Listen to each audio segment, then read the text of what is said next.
नमस्ते। मैं हूँ डॉक्टर दर्शना जैन, सीनियर डायटीशियन और एक वेलनेस कोच। आज हम एक ऐसी समस्या के बारे में बात करेंगे जो हर घर में आम है। जी हाँ, बच्चों का बढ़ता हुआ वजन और उनकी कमजोरी, वीकनेस। अगर आपको लगता है कि आपका बच्चा भी इन दोनों समस्याओं से या इनमें से कोई एक प्रॉब्लम से जूझ रहा है, तो ये वीडियो आपके लिए है। आज हम डिस्कस करेंगे ये क्यों होता है और इसको नेचुरली अपने कैसे ठीक कर सकते हैं। बच्चों की समस्या, सबसे पहले बच्चों का स्क्रीन टाइम बहुत ज्यादा होता है। वो टीवी, मोबाइल, मैं छोटे छोटे से बच्चों को देखती हूँ, वो मोबाइल हाथ में ही लेके रखते हैं और वाइल ईटिंग फूड उनके पास मोबाइल हमेशा हाथ में होता है, जिससे उनको पता ही नहीं चलता है उन्होंने कितना खाया, उनका पेट भरा या नहीं भरा। हमें भी बहुत सारे काम होते हैं, तो उस चक्कर में हम लोग भी सोचते हैं चलो आराम से खा तो रहा है मेरा बच्चा, तो हम उनको मोबाइल देके खिलाने लग जाते हैं। और मूवमेंट बहुत लेस हो गई है। थोड़ा बड़ा बच्चा है तो वो भी टीवी या मोबाइल देखकर ही खाएगा और मूवमेंट लेस हो गई है। पहले सोसाइटी में बच्चे खेलते थे, मोहल्लों में खेलते थे, स्कूल में खेलते थे। अब ये उसकी जगह खेलते तो हैं, लेकिन वो मोबाइल के अंदर वीडियो गेम खेलते हैं।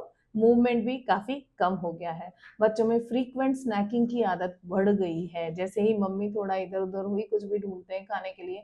थोड़ा छोटा बच्चा है तो, और थोड़ा बड़ा बच्चा हो गया है तो they can order from outside. Order करके भी बच्चे फ्रीक्वेंट स्नैकिंग करते हैं। जो भी पैकेट फूड वो लोग खाते हैं ना, जैसे चिप्स खा लिया, फिर काफी सारे पैकेट फूड आते हैं, तो उनके अंदर हिडन शुगर होती है। प्रोसेस फूड तो है ही, लेकिन उनके अंदर हिडन शुगर होती है। बच्चों को कोल्ड ड्रिंक भी बहुत ज्यादा पसंद होती है, और आज हम सभी जानते हैं कि इस कोल्ड ड्रिंक में कितनी ज्यादा शुगर होती है। मैं पेस्टिसाइड वगैरह की तो बात ही नहीं कर रही, सिर्फ और सिर्फ हम यहाँ पे वजन बढ़ने की समस्या और वीकनेस आने की समस्या की हम बात कर रहे हैं। बच्चों को लेट नाइट टीवी देखने की, शो देखने की बहुत ज्यादा आदत होती है, और उसकी वजह से उनकी पुअर स्लीप हो जाती है। उनको प्रॉपर नींद नहीं आती है। एक छोटे बच्चे को आप समझिए, 14-15 साल का बच्चा है तो उसको कम से कम 10 आवर्स की स्लीप होना बहुत जरूरी है, जो टीवी और मोबाइल और लैपटॉप इनकी वजह से ये कम हो जाती है। जब ये कम होती है तो कोर्टिसोल लेवल उनकी बॉडी में बढ़ता है और वो फैट डिपोजिशन बढ़ाता है। तो आप देखेंगे जनरली जो बच्चा, अगर थोड़ा भी बच्चा हेल्दी हो रहा है या थोड़ा भी बच्चा ओबीज हो रहा है, तो उसकी टमी बाहर आती है, क्योंकि कोर्टिसोल लेवल की वजह से टमी पे फैट डिपोजिशन सबसे ज्यादा होता है। अभी स्ट्रेस लेवल बहुत ज्यादा हाई है बच्चों में, चाहे आप पढ़ाई के लिए बोल लो, चाहे आप एक्स्ट्रा करिकुलर एक्टिविटीज के लिए बोल लो, चाहे आप पीयर प्रेशर बोल लो, बच्चों पे स्ट्रेस बहुत ज्यादा हाई होता है। और स्ट्रेस है तो कोर्टिसोल लेवल अगेन बढ़ रहा है और ये फैट डिपोजिशन कराता है।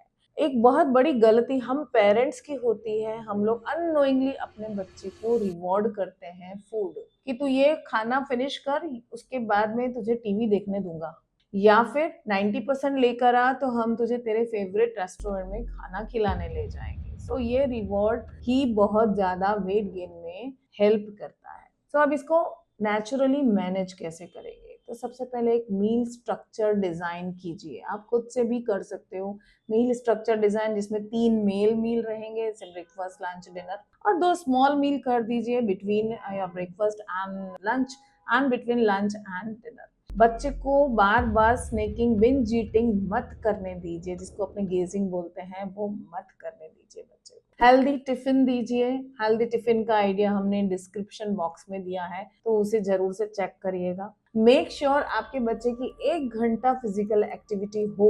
कुछ भी जो उसको पसंद है उस गेम में आप डाल दीजिए उसको, या उसको अपने साथ लेकर जाइए, वॉक करवाइए। अगर बाहर बारिश हो रही है या अनफेवरेबल कंडीशन है, बाहर नहीं जा सकते हैं, तो आप घर में ही बच्चों को स्किपिंग करवा सकते हैं, बच्चों को घर के अंदर ही स्पॉट जॉगिंग करवा सकते हैं। कोई भी ऐसा गेम जिसमें 1 आवर उनकी फिजिकल एक्टिविटी हो, उसमें आप एंगेज कीजिए। हर बच्चे का स्लीप स्केड्यूल आप फिक्स कर लीजिए कि भाई तुझे इतनी बजे सोना है, 9 o'clock सोना है, मतलब सोना है। वो टाइम आप 8 बजे के बाद में उनको मोबाइल ही मत दो, मोबाइल उनसे ले लो।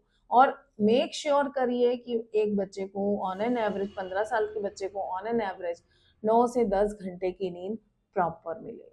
आप खुद रोल मॉडल बनिए। आपके बच्चे वही सीखते हैं, चाहे वो बच्चा आपका 15-16 साल का भी हो गया ना, तो भी वो वही करेगा जो आप कर रहे हो। तो रोल मॉडल बनिए। आप उसके साथ साथ खुद एक्सरसाइज करिए। आप भी 10 बजे से पहले पहले सो जाइए, नहीं तो मैक्सिमम 11 बजे सो जाइए। आपको 7-8 घंटे की नींद चाहिए, बच्चे को 9 से 10 घंटे की नींद चाहिए। अगर ये बच्चा देखता है कि मेरे मम्मी-पापा तो टीवी देख रहे हैं रात को 2-2 बजे तक, तो वो भी वही करेगा। अगर आप खुद हफ्ते में 2 बार 4 बार बाहर खा रहे हैं, तो बच्चा भी वही करेगा कि आप तो खा रहे हो तो मुझे भी ऑर्डर करने दो। तो वो ऑर्डर करेगा। तो रोल मॉडल बनिए, खुद भी घर का खाना खाइए और बच्चे को भी वही खाना खिलाइए। खुद भी अपना टाइम से सोने का आदत डालिए, बच्चे को भी टाइम से आदत डलवाइए। हर रोज घर में सभी को 1 घंटा फिजिकल एक्टिविटी ज़रूरी होती है। अगर आप करोगे तो ही आपका बच्चा ये सीखेगा। एक बहुत बड़ा प्रॉब्लम होता है, हम अपने थोड़ा भी बच्चा हेल्दी हो जाता है तो हम उसको मोटा, मोटे, मोटी ऐसे बुलाते हैं या बोलते हैं तू तो आलसी हो गया है। अच्छा, उनको नाम ये दे ही देते हैं, ऐसे ही बुलाते हैं। So don't label your child like this. कभी भी बच्चे को उसके नाम से ही बुलाइए, चाहे आप उनके निक नेम से बुलाइए, चाहे उनके रियल नेम से बुलाइए, लेकिन उनका निक नेम ये मत रखिए मोटा, मोटी, आलसी, लेजी, ये मत रखिए। बच्चे को इन्वॉल्व कीजिए हेल्दी कुकिंग के अंदर, ताकि उसका भी इंटरेस्ट आए और वो खुद आपको आइडिया दे कि यार मम्मी आप ऐसे पराठे बना दो, मम्मी आप ऐसी रोटी बना दो। और फूड, जो भी हम फूड खा रहे हैं वो प्लीज आपकी बॉडी को एनर्जी देने के लिए है, उसको प्लीज रिवॉर्ड देने के लिए यूज मत करिए। और एक है, आप ग्रोथ चार्ट एक मॉनिटर कीजिए, वो ग्रोथ चार्ट बनाइए, लेकिन उसमें सिर्फ और सिर्फ वजन मत बनाइए। बच्चे का हाइट, बच्चे ने क्या प्रोग्रेस किए, उसने कितने मार्क्स लाए, ये सब भी आप उसमें लिखिए और वो आपके बच्चे को दिखाइए। कभी कभी उसके बर्थडे पे आप ऐसा एक चार्ट सा भी, ब्यूटीफुल चार्ट भी बना के आप उसको गिफ्ट कर सकते हो, सो ही कैन रिकॉल क्या आज मेरा इस दिन ये हुआ था, अच्छा इस दिन ये अच्छा हुआ था, इस दिन ये अच्छा हुआ था। सो खाली खाली ओनली वेट को ही मत टारगेट बनाइए। रिमेंबर, हमेशा खाने की वजह से बच्चे का वेट गेन नहीं होता है। यस, खाना भी एक फैक्टर है, लेकिन उसके साथ साथ बच्चे का फिजिकल एक्टिविटी होता है, उनका बिहेवियर होता है, फैमिली का एनवायरनमेंट होता है, और बच्चे के ऊपर क्या स्ट्रेस है उसको भी समझिए। प्रॉपर तरीके से अपने बच्चे को मॉनिटर कीजिए, किसी भी चीज के लिए फोर्स मत करिए, बहुत अच्छे से प्यार से आप अपने छोटे छोटे बच्चों को समझाइए। छोटे सभी बच्चे अपने पेरेंट्स के लिए छोटे ही होते हैं, तो उनको बहुत अच्छी तरह समझाइए। और एक अच्छे से मील प्लान आप लोग इसको डिजाइन करें, खुद करें या हमें भी डीएम कर सकते हैं, सो मैं आपके बच्चे को एनालाइज कर सकूंगी। आपके बच्चे का इन्फ्लामेशन है आपके बच्चे में, या आपके बच्चे का कोई इमोशनल इश्यूज है, उस सबको हम टारगेट करके उनके लिए एक वेट लॉस प्लान तैयार करते हैं। सो अगर आपको हमारी मदद की जरूरत है तो हमें जरूर बताइएगा। Till then, stay tuned.